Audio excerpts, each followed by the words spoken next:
Brilliance Audio. The Stroke of Winter by Wendy Webb, performed by Exy Sands.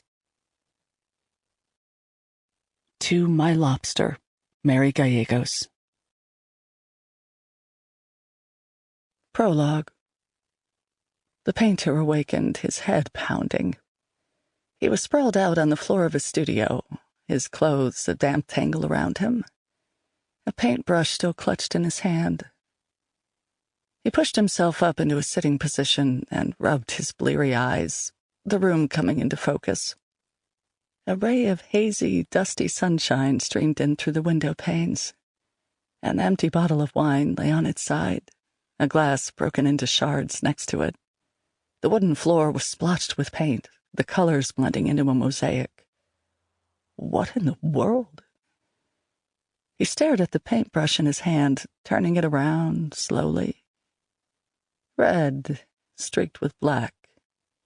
He dropped it as though it were on fire.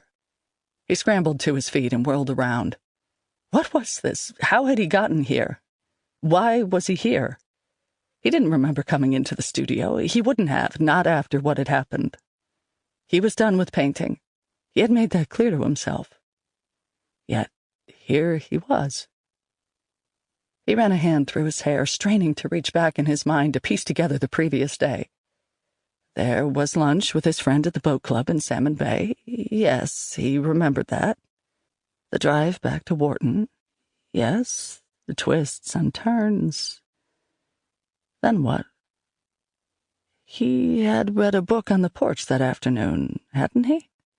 Opened a bottle of wine. Yes, it was coming back to him now. It had been a nice day. But what of dinner? What of the evening? It was all a blank, a great empty void. He groaned as his head pounded. Aspirin. He needed aspirin, and his mouth felt and tasted like a hamster had died in there. He crossed the room to pour a glass of water from the tap in the bathroom, his hands shaking. That was when he saw the canvases. 4 of them, or was it 5? Could he possibly have painted all those in one night? It couldn't be. He squinted to get a better look.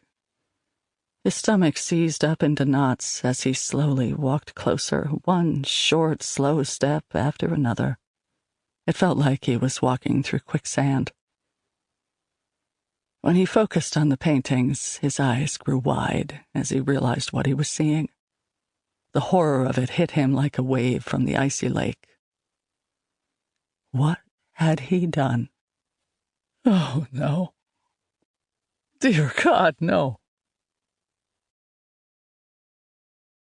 Chapter 1. The snow came out of nowhere. Whiteout conditions bore down on Tess Bell as she drove from Salmon Bay back to Wharton on what had been a clear December day. The snow was coming down in sheets, the howling wind whipping it sideways with a fury. Amethyst couldn't see the hood of her car, let alone past it. Anything could be out there in her path. A deer, a dog, a person. She silently cursed the holiday decorations she had driven to Salmon Bay to buy. Today, of all days. This stretch of roadway was precarious under normal conditions, with a steep, rocky cliff on the lakeside that had seen more than its fair share of accidents over the years. Local legends abounded about the area. People in Wharton said a shroud of evil hung in the air there, a menacing energy that lured motorists over the side with a treacherous siren song. But Amethyst shrugged off those old tales. She had driven this road hundreds of times on her way to and from her family's vacation home in Wharton.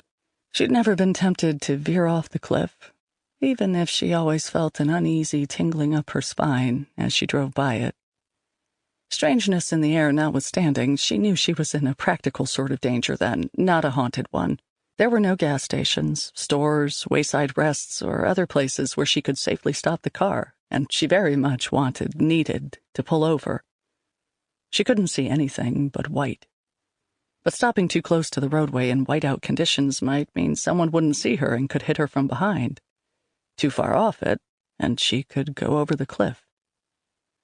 With no better option, she inched along, using her memory as her eyes. Sample complete. Ready to continue?